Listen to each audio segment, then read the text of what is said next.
Hey there, fight fans. It's John Pollock with you for another edition of Fight News Now Extra. As always, John Ramdeen and Robin Black will be here in just a couple of minutes, and today we're going to chat about another delay for the Korean Zombies' return to action. The main card is set for UFC 180 in Mexico, and another shoving contest at a UFC press conference.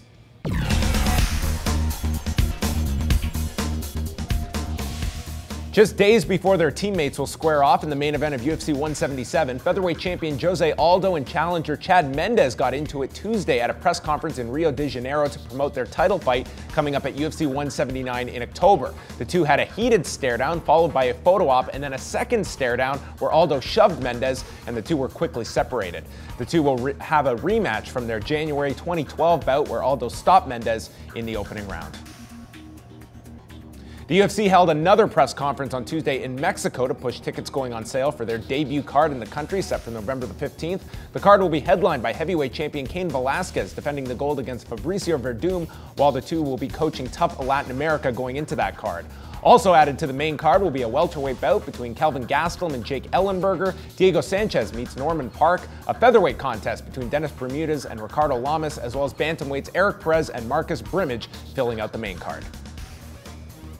The return of Chan Sung Jung to the octagon will have to wait as the Korean Zombie has been forced to withdraw from his bout with Akira Kurosani that was set for October the 4th in Stockholm, Sweden. Jung suffered a shoulder strain, according to the MMA in Asia outlet, in the same shoulder which he separated against Jose Aldo at UFC 163 last year.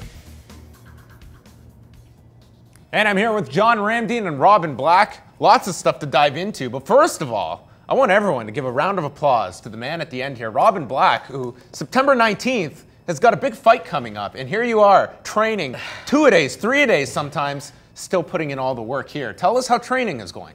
I feel like an old man. I feel like an old man in a lot of pain a lot of the time. And, you know, I saw Robin crawl into work today. The man is a pro. I'll come in and really it's, whining, and my wife hates it and stuff, and then, you know, you get on the show and you get to talk about fighting with your friends and it's not too bad. But like yesterday, like tough guys, you want to train with tough guys. This is my last fight ever for sure. And, you know, you have become the Terry Funk, though, of mixed martial arts with the retirement teases. I still think he'll hit 15. No way. 10 fights, I'm done. Except for Royston Wee. That is the exception, right? Hey, man, if I have 10 fights under my belt and the UFC says we need a tomato can to fight Royston Wee, you got your tomato can right here. But, yeah, you're in there with, like, a Mitch Gagnon yesterday. You got, like, a guy who's legitimately a top 10 UFC guy, and your job is to live through it and walk out of there. So when you can walk to the cage facing a low-level guy, you think, you know, I was in there with really good guys and it hurt and it was really challenging and it was really painful. This guy I'm about to fight is not that. This is easier than it was in the gym. That's the goal.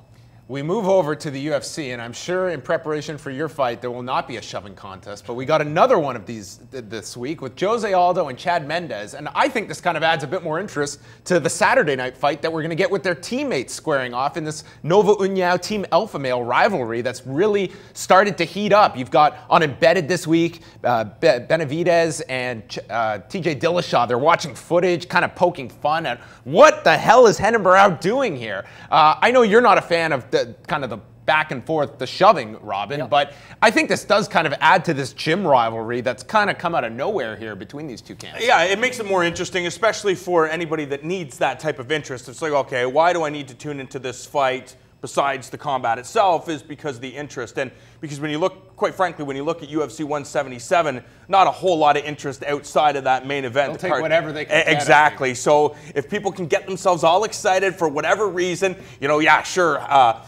Jose Aldo and Chad Mendes have bigger beef, or Joseph Benavidez said some stuff about the Brazilians, and that adds to people buying the pay-per-view, that's great. But at the end of the day, we're all looking for what happens inside of the cage in the main event. Was it a fluke the first time, or is TJ Dillashaw really that good? It's funny what you like and what you don't like, and I understand every fan is different. And I'm cool with a bit of shoving. Like a little, you know, like get out of my face. Somehow that's okay. That's all this was. This really, and this wasn't focused upon anywhere near the degree Jones and Cormier got. I mean, this was essentially a shove. They were separated, and adds a little fuel to the fire. And I do like the heat, and it's real. The rivalry is real. The dislike, the needling, we're the Ferrari in their last year's model. That's the feeling. And a bit of shoving, a little bit of get out of my face face. It's when you've got the light heavyweight champion of the world coming over throwing big punches at a former Olympian. Hold on. Throwing a shoe? Really, it wasn't a big punch. Well, hey, every punch that guy that's throws true. is a big punch. But the thing that is, to me is a little bit troubling. And I don't know that it's good. And somebody should be there to stop it. But I love the rivalry, and it's real. I also love that Pederneiras, maybe 4 or 5 months ago, and I've seen it quoted a few places over the last couple of days, was saying when we were training these guys, we trained them to win and be respectful. And then it was, guys, you can't just win. You need to win on the feet. That's how you get fans. That's a part of the sport. So they designed a game on offering the single, being able to always get out of the single and hurt guys on the feet because they wanted to be the best. They wanted to make money. Then he said only a few months ago, he goes, the next level that I'm talking to these guys is, I know I've trained you to be respectful, but it's time to end that because this audience, this world wants some trash talking and they want some heat, and don't be respectful. Let that stuff out. He talked about it. And what's interesting about that is you look at the fact that maybe for the past 5 years, Jose Aldo, if you ask mixed martial artists or hardcore MMA fans, where does Jose Aldo rank in the pound-for-pound rankings? He's arguably number 3, number 4. He's been so dominant at 145 pounds. But why isn't people excited about it? Why aren't people thrilled to watch? I mean, they get excited when he steps inside of the cage. But I think that the casual fans don't really get excited about Jose Aldo fights. And I guess the way to talk to the casual fans is by shoving Chad Mendes at the weigh-in. We also got the pre-fight press conference. A number of fights, because there were 2 press conferences on Tuesday in international markets for the UFC, announcing their main card for Mexico. They're getting pretty dynamite pay-per-view card, in my opinion. Anytime you get to see Diego Sanchez and Norman Park, which was the fight, Norman Park made the challenge, he got the fight. It's the latest example of a guy simply saying, hey, I want to fight this guy, and God, Joe Silva and Sean Shelby, it's probably a breath of fresh air. It's like, boom, you've got it at this point. I think that's a real lesson for a lot of these fighters. Call the guy out. Chances are you're probably going to get the fight. And Norman Park now, a very big name he gets in Mexico, no less. I think the problem is, I think a lot of people are like, well, who's Norman Park? Shouldn't Diego Sanchez face other big name guys? You know, he's established himself as a guy willing to fight whoever in the division, so make him fight the upper echelon. Sanchez needs winnable fights. This kid gets a chance to make his name, and apparently Mexico, is the feeling down there is this is going to be a huge market. It should be very interesting to watch as they continue to expand internationally. For Robin Black, John Ramdeen, I'm John Pollock. Stay tuned for Fight News Now Extra.